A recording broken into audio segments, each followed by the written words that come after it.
श्रीमद् भागवत गीता के पहले अध्याय का महत्व। एक समय पार्वती जी ने पूछा, हे महादेव जी, किस ज्ञान के बल से आपको संसार के सब लोग शिव कहकर पूछते हैं? मृगशाला ओढ़े, सब अंगों में शमशानों की विभूति लगाए, गले में सर्प और नरमुंडों की माला पहने हुए, इसमें तो कोई भी पवित्रता नहीं, फिर आप किस ज्ञान से पवित्र माने जाते हैं? यह आप कृपा करके कहिए। श्री महादेव जी बोले, हे प्रिय, सुनो, गीता ज्ञान को हृदय में धारण करने से मैं पवित्र माना जाता हूँ। इस ज्ञान से मुझे बाहर के कर्म नहीं व्यापते। तब पार्वती जी ने कहा, हे भगवान, इस गीता ज्ञान की आप ऐसी स्तुति करते हैं, उसे श्रवण करने से कोई कृतार्थ भी हुआ है? तब श्री महादेव जी ने कहा, इस ज्ञान को सुनकर बहुत से जीव कृतार्थ हुए हैं और आगे भी होंगे। मैं तुमसे एक पुरातन कथा कहता हूँ, तुम श्रवण करो। एक समय पाताल लोक में शेषनाग की सैया पर श्री नारायण नयन मूंद कर आनंद में मगन थे। उस समय भगवान के चरण दबाती हुई श्री लक्ष्मी जी ने पूछा, हे प्रभु, निद्रा आलस्य तो उन पुरुषों को व्याप्त है जो पुरुष तामसी हैं, फिर आप तो तीनों गुणों के अतीत हैं। नारायण प्रभु वासुदेव हो, आप तो नेत्र मूंद रहे हो, यह मुझको बड़ा आश्चर्य है। श्री नारायण जी बोले, हे लक्ष्मी, मुझको निद्रा आलस्य नहीं व्यापता। एक शब्द रूप जो भागवत गीता का है, उसमें जो ज्ञान है उसके आकार रूप है, तैसे यह गीता शब्द रूप अवतार है। इस गीता में यह अंग है। 5वां अध्याय मेरा मुख है, 5वां अध्याय मेरी भुजा है, 11वां अध्याय मेरा हृदय और मन है, 16वां अध्याय मेरा उदर है, 17वां अध्याय मेरी जंघा है, 18वां अध्याय मेरे चरण हैं।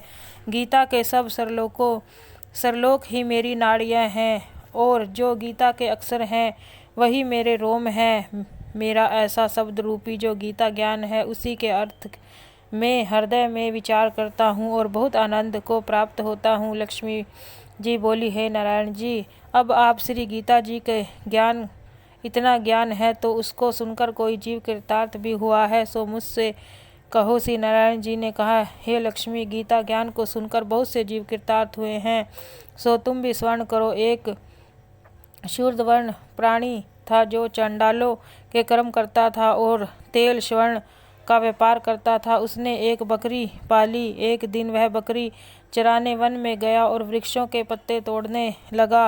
वहाँ एक सर्प ने डस लिया उससे बहुत, वह तुरंत मर गया। मरकर उसने बहुत नरक भोगे। फिर बैल का जन्म पाया। उस बैल को एक भिक्षुक ने मोल लिया। वह भिक्षुक उस पर चढ़कर सारे दिन मांगता फिरे। एक दिन भिक्षा मांगकर लाए वह अपने कुटुंब के साथ बैठकर खावे, तब बैल सारी रात द्वार पर बंधा रहे, उसे खाने पीने की खबर न लेवे, कुछ थोड़ा सा भूसा उसके आगे डाल देवे। जब दिन चढ़े फिर बैल पर चढ़कर मांगता फिरे। कई दिन गुजरे तो वह बैल भूख का मारा गिर पड़ा, किंतु प्राण नहीं निकले। नगर के लोग देख रहे थे, कोई तीर्थ का फल दे, कोई व्रत का फल दे, तभी भी उसके बैल के प्राण न छूटे। एक दिन गणिका आई। उसने लोगों से पूछा, यह कैसी भीड़ है? तो उन्होंने कहा, इसके प्राण नहीं निकलते, अनेक पुण्यों का फल दे रहे हैं तो भी इसकी मुक्ति नहीं होती। तब गणिका ने कहा, मैंने जो कर्म किया है उसका फल मैंने इस बैल को निर्मित दिया। इतना कहते ही बैल की मुक्ति हुई। तब बैल ने एक ब्राह्मण के घर जन्म लिया। पिता का नाम शूरमा रखा। जब बड़ा हुआ तो पिता ने उसको विद्यार्थी किया। तब उसको पिछले जन्म की सुधि रही थी, वह अति सुंदर हुआ। उसने एक दिन मन में विचार किया, जिस गणिका ने मुझे बैल की योनि से छुड़ाया था उसका दर्शन करूंगा। विप्र चलते चलते गणिका के घर गया और कहा, तू मुझे पहचानती है? गणिका ने कहा, मैं नहीं पहचानती, तू कौन है? मेरी तेरी क्या पहचान है? तू विप्र और मैं वैश्य। तब विप्र ने कहा, मैं वही बैल हूँ जिसको तुमने अपना पुण्य दिया था, तब मैं बैल की योनि से छूटा, अब मैं विप्र के घर जन्मा हूँ, तू अपना यह पुण्य बता। गणिका ने कहा, मैंने अपने जाने पुण्य नहीं किया, परंतु मेरे घर में एक तोता है, वह सवेरे कुछ पढ़ता है, मैं उसको वाक्य सुनती हूँ, उस पुण्य का फल मैंने तेरे निमित्त दिया है। तब विप्र ने तोते से पूछा कि तू सवेरे क्या पढ़ता है। तोते ने कहा, मैं पिछले जन्म में विप्र का पुत्र था। पिता ने मुझे गीता के पहले अध्याय का पाठ सिखाया था। एक दिन मैंने कहा, मुझको गुरु ने क्या पढ़ाया है। तब गुरु ने मुझे श्राप दिया कि तू सूआ हो जा। तब मैं सूआ हुआ। एक दिन फंदक मुझे पकड़ कर ले गया और विप्र ने मुझे मोल ले लिया। वह विप्र भी अपने पुत्र को गीता का पाठ सिखाता था। तब मैंने भी यह पाठ सीख लिया। उसी दिन से विप्र के घर में चोर घुस पड़े। उनको धन तो प्राप्त ना हुआ, किंतु वह मेरा पिंजरा उठा कर ले गए।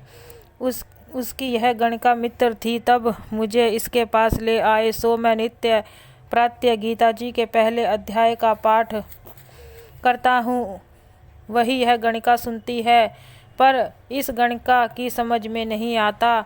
जो मैं पढ़ता हूँ वही इस गणिका ने तेरे निर्मित दिया था।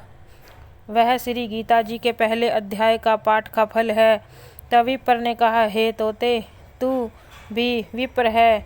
मेरे आशीर्वाद से तेरा कल्याण हो। सो हे लक्ष्मी। विप्र के इतना कहते ही वह तोता भी मुक्ति को प्राप्त हुआ। तब गणिका के बुरे कर्म